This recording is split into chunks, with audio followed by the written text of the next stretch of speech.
Instead, he gives a period of time. And what's interesting is it was fulfilled. But how and when? Now, here's what we have to quickly go over because we're almost out of time. But on your sheet I've given you, there are three theories. The problem with this, understanding this, is that there's a beginning point and an end point to the prophecy. And the way it's stated is, from the decree to rebuild and restore Jerusalem. That's when the prophecy, the 490 years begins, from a decree. The problem with that is there have been three such decrees, and there are Christians who attach the beginning of this prophecy to each of them. That is, there's three different camps. Each begin the prophecy at a different point, from three different decrees. The other problem is that the prophecy ends with Messiah, the Prince, with the coming of Messiah. Now, what event in Messiah's life are we talking about? Is it the birth of the Messiah? Is it the beginning of the Messiah's public ministry? Is it his death? That is not stated either.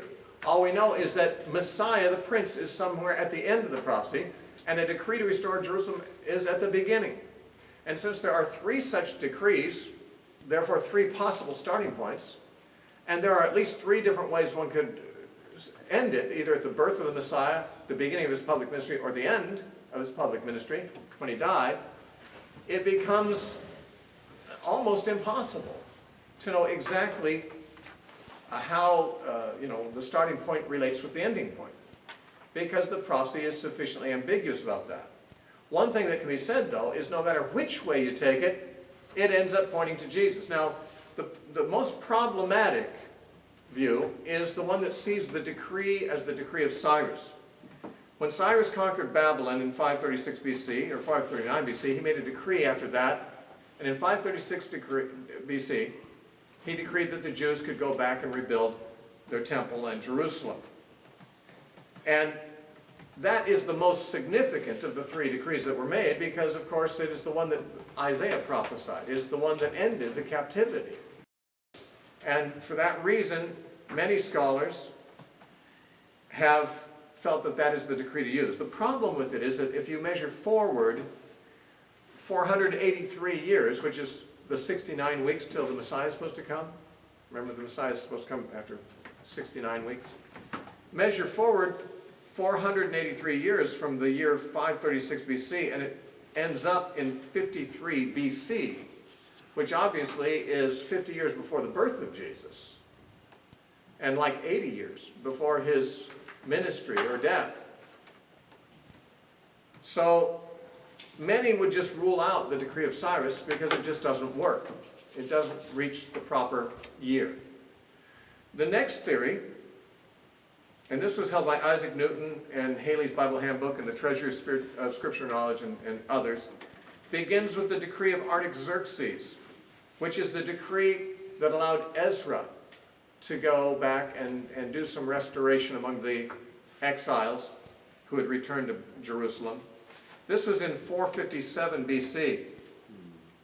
If you measure forward from 457 BC, the 69 weeks, or 483 years, you come to the year 26 AD, which many scholars believe is the year that Jesus began his public ministry. So if you use this first decree of Artaxerxes in 457 BC, the 69th week ends at the beginning of Jesus' ministry in 26 AD. That works pretty well.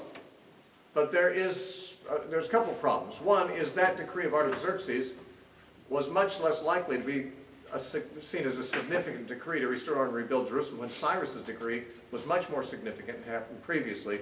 Artaxerxes' decree is something of an anticlimax and a strange place to begin the counting, but it is a possible place because there is a decree there. And the prophecy begins with a decree to restore and build Jerusalem. But there wasn't really a decree to restore and rebuild Jerusalem by this Artaxerxes. The math works out good, but it seems like an unlikely starting point given the nature of that decree and its significance compared to others. Now, the dispensationalists all follow a third starting point, which is the second decree of Artaxerxes. This is the one that allowed Nehemiah to go back. These decrees are all mentioned in Scripture. And in the year 444 or 445 BC, Artaxerxes made a second decree besides the first one. It's 12 years later. The dispensationalists, actually following one of the church fathers, Julius Africanus, who was in the early 3rd century. Africanus thought that the decree that started the 490 years was this decree, this third decree of Artaxerxes. Nehemiah was given permission to go and restore the walls of Jerusalem. And so this could be said to be a decree to restore and rebuild Jerusalem. And if you start there and measure forward 483 years or 69 weeks, you come to the year 39 AD. Now 39 AD is too late by a few years. However, Sir Robert Anderson, in a book called The Coming Prince, did some minute calculations, and he realized that we're measuring years by our 360-day year calendar. The Jews used a 360-day year calendar, which means the years passed more rapidly for them than for us. Every year, they are 5 days ahead of us in starting the next year. And those 5 days accumulate over hundreds of years. And he had it figured out, including leap years and so forth. He calculated that using the Jewish lunar year, which would understandably be something the biblical writers might count on, this brings the 39 AD back 7 years, back to 32 AD. And the suggestion is that's the year that Jesus was crucified. In fact, Sir Robert Anderson said that the decree of Artaxerxes was made on March 14th, 445 BC.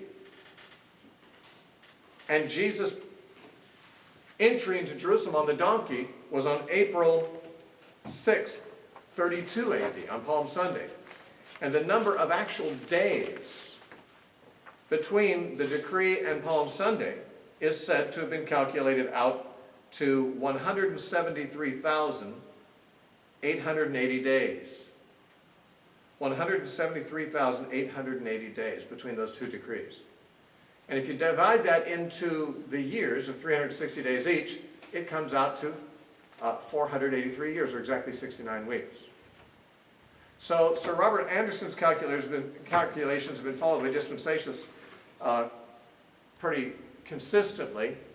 Although Schofield, who is definitely one of the chief dispensationalists, he held this view first. But he later converted over to believing that Cyrus's decree was the one. And we'll talk in just a moment about why. Although we're out of time, we need to take a little bit of time for this.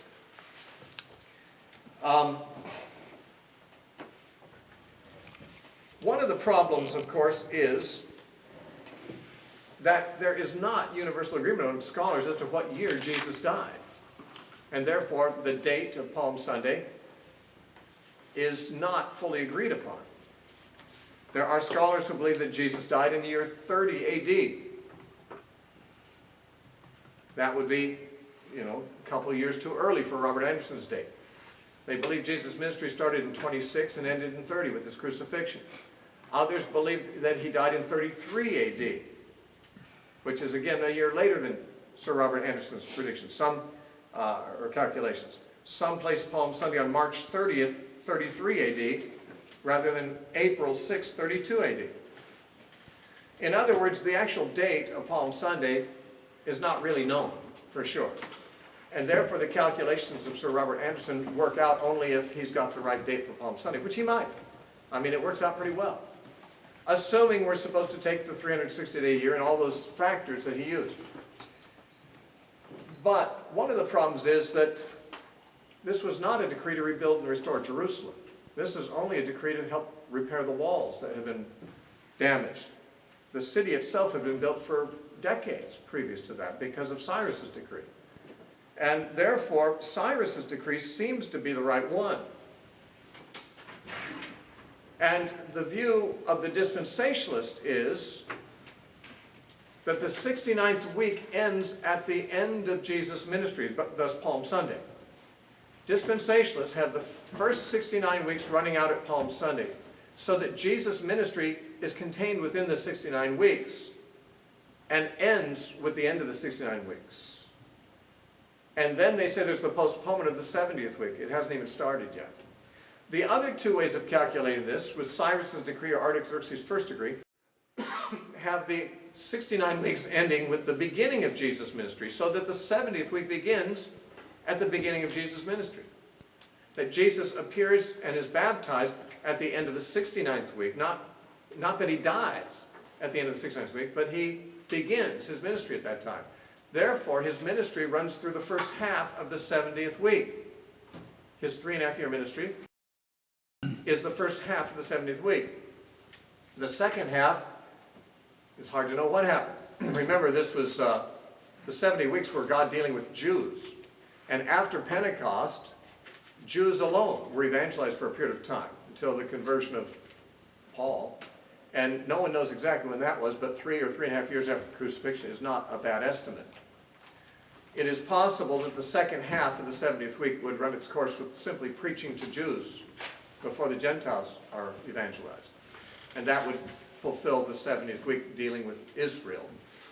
Others feel that the second half of the 70th week, after the crucifixion of Christ, was postponed, and that it is the Jewish war, because the prophecy does talk about the destruction of Jerusalem.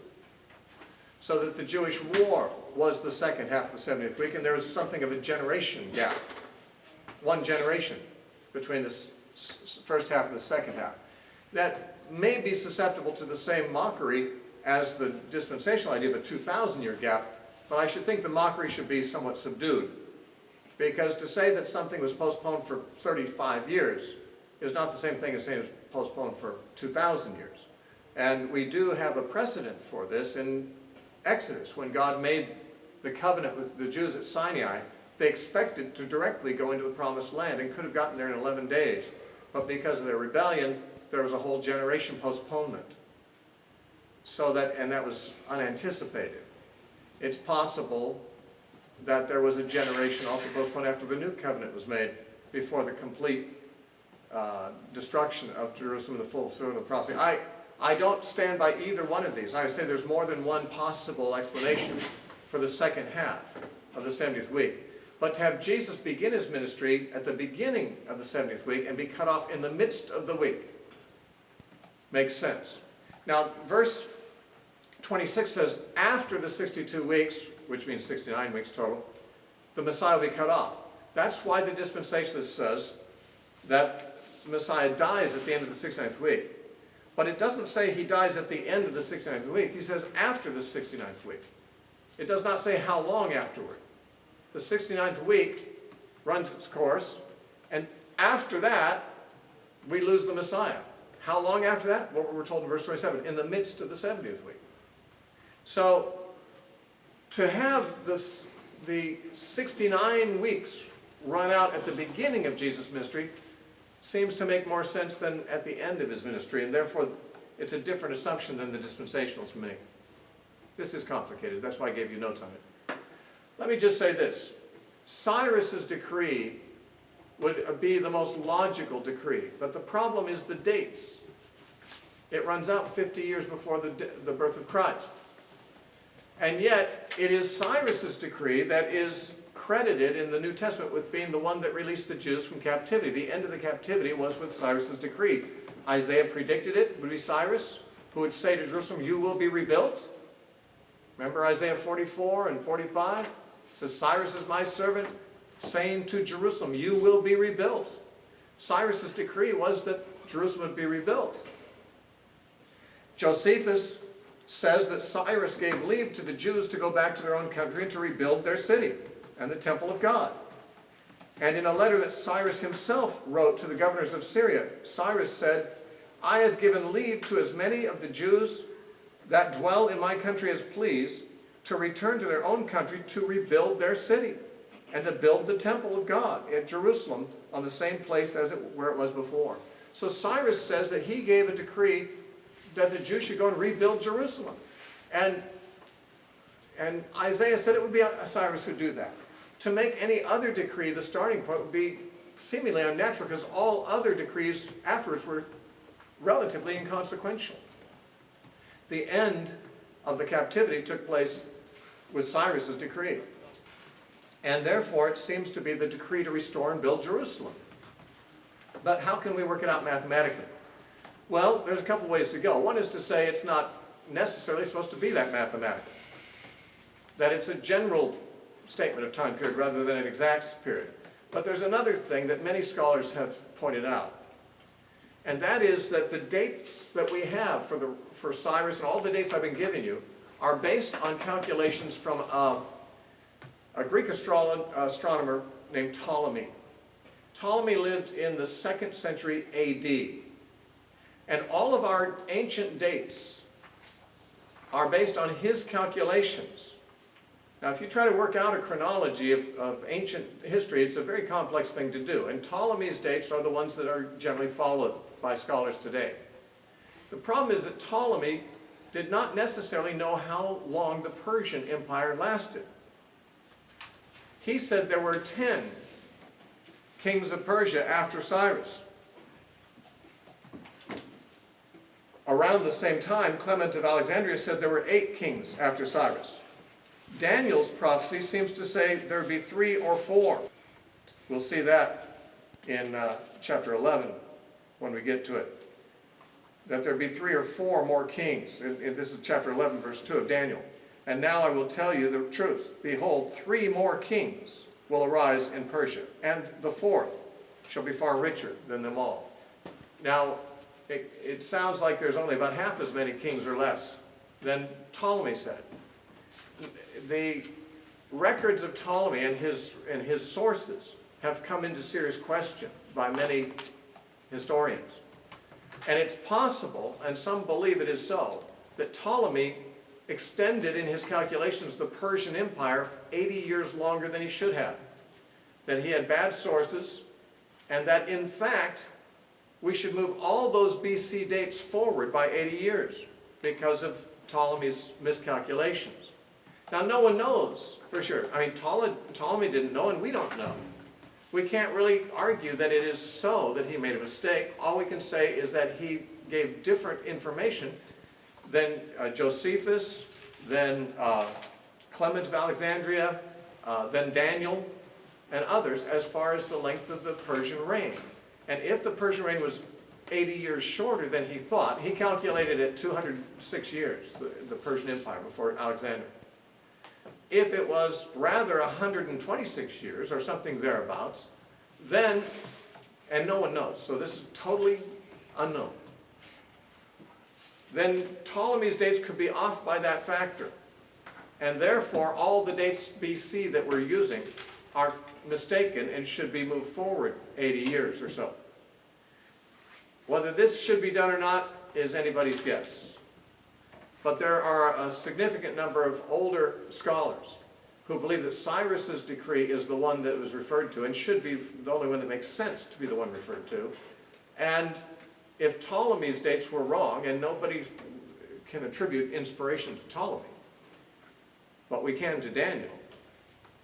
If Ptolemy thought there were 10 more kings of Persia, but Daniel said there'd be 3 or 4, then the Persian reign could be much shorter than Ptolemy thought. And therefore, the decree of Cyrus might, in fact, have come 483 years before the beginning of Jesus' ministry. This is a could be. We can't argue that it is so. And so we're going to have to leave it at that, uncertain. What we can say is no matter which calculations you use, the 70 weeks runs out in or near the lifetime of Jesus, certainly within a century. So the same century that Jesus came is when the Messiah would have to have come. The exact dating is subject to a number of variables. And as I said, we can't really know for sure, although some claim to.